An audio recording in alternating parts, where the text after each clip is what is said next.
राजा Raghuvanshi murder case में सोनम के भाई ने कई चौंकाने वाली बातें कही हैं। सोनम को याद कर गोविंद फूट फूट कर रोया।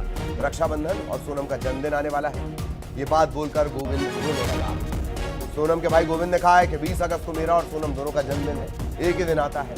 अभी भी यकीन नहीं हो रहा कि सोनम इस हत्याकांड में शामिल है। सोनम अगर बेगुनाह होगी तो जमीन आसमान एक करके उसे जेल से बाहर लेकर आऊंगा, और अगर सोनम हत्याकांड में शामिल है, ये बात वो खुद बोल दे, तो इस रक्षाबंधन से पहले भाई बहन और एक बेटी का रिश्ता परिवार से खत्म हो जाएगा। हमेशा के लिए सोनम को भूल जाएंगे। गोविंद ने यह भी बताया कि सोनम राजा को पसंद करती थी, उसने ही शादी के लिए हाँ बोला था। परिवार ने कोई दबाव नहीं बनाया।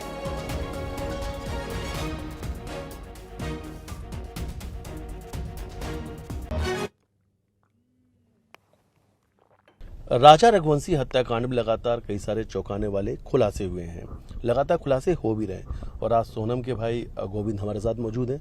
सीधे उन्हीं से बातचीत करेंगे। गोविंद भाई, लंबा वक्त हो चुका है, लगभग 1-1.5 महीने का वक्त हो गया है। बहुत कुछ आपने देखा है, बहुत कुछ चीज़ें आपके सामने भी आई हैं। फिलहाल इन सब चीज़ों को लेकर आपके मन में क्या चल रहा है, और आज गोविंद क्या कुछ कहना चाहते हैं? देखिए, अभी तो ये केस जो है वो अभी शिलोंग पुलिस के हाथ में है और शिलोंग पुलिस इसमें काम कर रहा है, मगर इसमें अभी हमें इसका कोई भी आइडिया नहीं है कि क्या क्या चीज़ें, जैसे कुछ ज्वेलरी मिली है, जैसे मीडिया में हमें पता चला है कुछ ज्वेलरी मिली है और लैपटॉप वगैरह मिला है। इसका कोई भी हमें अंदेशा नहीं था और इसका आइडिया भी नहीं है। जी जी। अच्छा, और 2 मंगलसूत्र की बात भी सामने आ रही है, आपको इसके बारे में कोई जानकारी थी?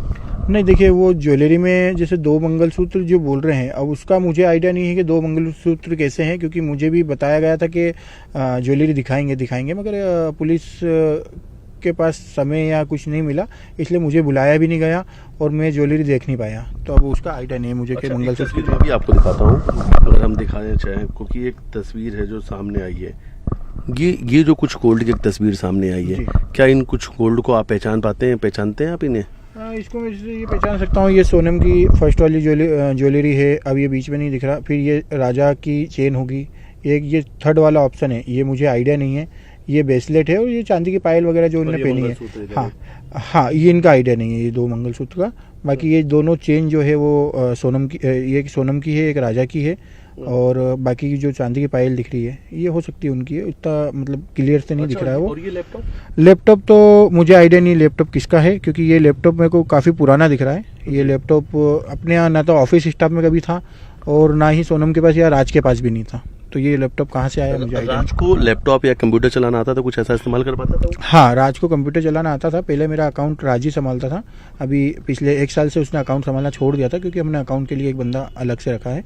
राज को सिर्फ गोडाउन हैंडलिंग दी थी, तो राज को पहले सब चीज़ें हमने हैंड ओवर कर दिया था। धीरे धीरे उसको एक पार्ट करके हम हटा रहे थे चीज़ों को। अच्छा जी, पहले वो सब अकाउंट का पूरा पैसा, क्योंकि पहले क्या था ना, हमारा बहुत छोटे पैमाने पे बिजनेस था, और छोटे मतलब मुश्किल से 5 लोग के साथ काम करते थे, 4-5 लोग काम करते थे। फिर धीरे धीरे एक करके टीम बढ़ी। आज हमारी लगभग 10-15 लोगों की टीम है। तो अभी राज के पास हम सिर्फ गोडाउन का ही काम देते थे, जो माल डिस्पैच करना वगैरह वगैरह, उसके अलावा फिर कोई काम नहीं था। और पहले उसके पास लैपटॉप भी था, फिर हमने अभी थोड़े दिन, कुछ 6-8 महीने पहले हमने उससे लैपटॉप भी ले लिया था। और सहयोगी मिथिलेश इस वक्त हमारे साथ जुड़े हुए हैं। मिथिलेश, तमाम बातें हम दिखा रहे हैं, क्या कुछ बात की गई है, गोविंद क्या कुछ कह रहा है। हालांकि ये गोविंद और वो जो गोविंद तलाश के बाद लौटा था, थोड़े अलग अलग नजर आते हैं। और क्या कुछ खास जो अलग करता है इस पूरे केस से इस बात को, मिथिलेश? ललित, ये बात बिल्कुल सही कहा आपने कि जो गोविंद वहां से लौट कर आए थे और अब के गोविंद में बहुत अंतर है, बहुत बदलाव है। क्योंकि कल जब हमने गोविंद से बातचीत की तो गोविंद ने कहा कि वो हमारे घर की सबसे छोटी बेटी है और इस घर की सबसे छोटी सदस्य रही है और घर के लोगों ने उसे बहुत प्यार दिया है। हमें यकीन नहीं हो रहा है कि सोनम हत्या करवा सकती है और न पूरे परिवार को यकीन हो रहा है। इसलिए एक बार मैं सोनम से मिलने ज़रूर जाऊंगा, क्योंकि कहीं कुछ मिसिंग है जो अब तक सामने नहीं आया। मेरी बहन हत्या नहीं करवा सकती है। सोनम जिद्दी थी, सोनम का स्वभाव था जो वो जिद्दी था।